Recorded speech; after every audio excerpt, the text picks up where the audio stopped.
சட்டப்படி அமைக்கப்பெற்ற இந்திய அரசியல் அமைப்பின்பால்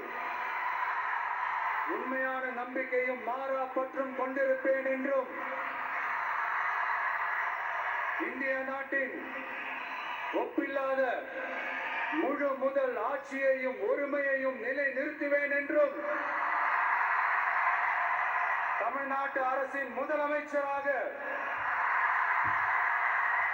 உண்மையாகவும் உளச்சான்றின்படியும் என் கடமைகளை நிறைவேற்றுவேன் என்றும் அரசியல் அமைப்பிற்கும் சட்டத்திற்கும் இணங்க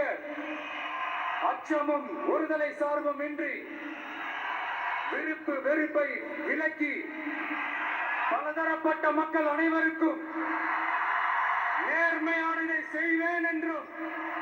ஆண்டவன் மீது ஆணையிட்டு உறுதிமொழிகிறேன்.